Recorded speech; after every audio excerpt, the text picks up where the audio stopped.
illustrate experimentally problems involved in determining normality and abnormality. In particular, the poor reliability of the diagnostic classification system for mental disorder at the time, as well as general doubts over its validity, the negative consequences of being diagnosed as abnormal, and the effects of institutionalization. 8 sane people, 3 women, and 5 men from a small variety of occupational backgrounds, using only fake names and occupations, sought admission to a range of 12 hospitals varying in age, resources, staff-to-patient ratios, degree of research conducted, etc. The procedure. Each pseudo-patient arranged an appointment at the hospital and complained that he or she had been hearing voices.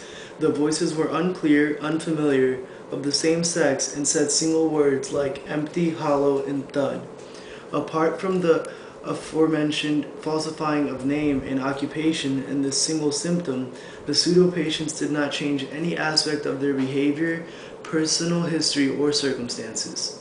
On admission to the hospital ward, every pseudo-patient immediately stopped stimulating any symptoms and responded normally to all instructions, except that they did not swallow medication, and said they were fine and experiencing no more symptoms. Their tasks were then to seek release by convincing the staff that they were sane.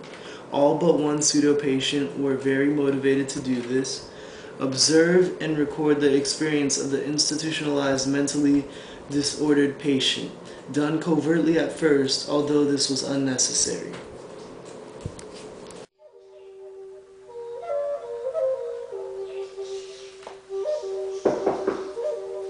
Come in. How's it going, doctor? Very nice. How's everything with you? What seems to be your problem? It's strange. These things happen at home. I hear voices, this man in my head saying random things like hollow, thud, and things like that. Well, it seems to me like you're experiencing schizophrenia. It is serious, but we can help you. So I'd like to know if you want to be admitted into the hospital and receive some help. Yeah, that sounds good. Okay, well, let me show you where you'll be accommodated while you're here, sir. Okay, sir, right this way.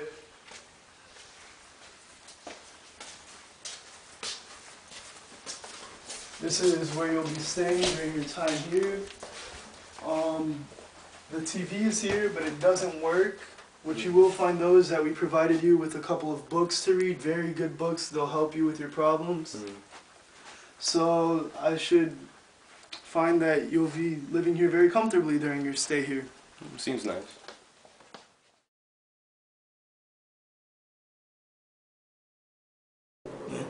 Pseudo-patients were admitted to every hospital in all cases except one with a diagnosis of schizophrenia, and their sanity was never detected by staff, only by other patients.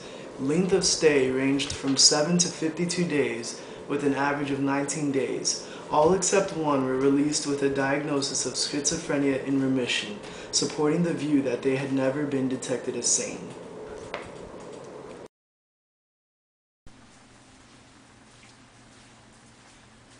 Okay, I think it's about time I go check on Adam to see how he's doing.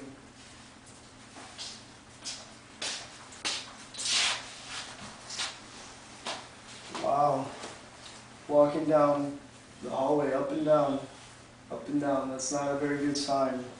Taking notes repeatedly, talking to himself, all signs of nervousness, which is a common symptom of his disorder.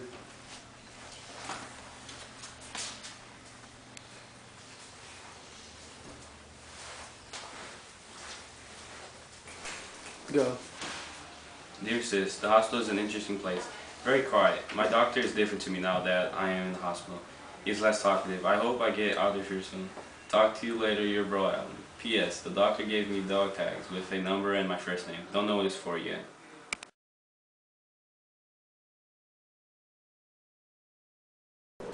Lack of monitoring. Very little contact with doctors was experienced, and a strong sense of segregation between staff and patients was noted.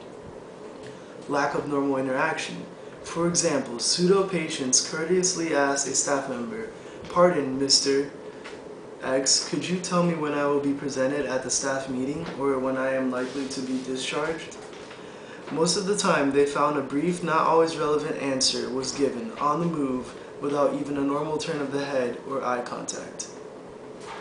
Also, powerlessness and dispersonalization was produced in the institution through the lack of rights, constructive activity, choice, and privacy, plus frequent verbal and even physical abuse from the attendants. Okay, I think it's about time I go check on the patients, see how everyone's doing. See how patient number 1's doing. Well, it seems like everything's fine in here. Doc, I have a question. How about patient number 2? Seems like everything's going smoothly.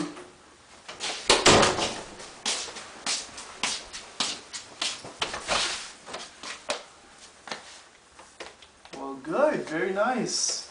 Seems like everything is running very smoothly. Patient number 4, doing very well. Patient number 3 and 4.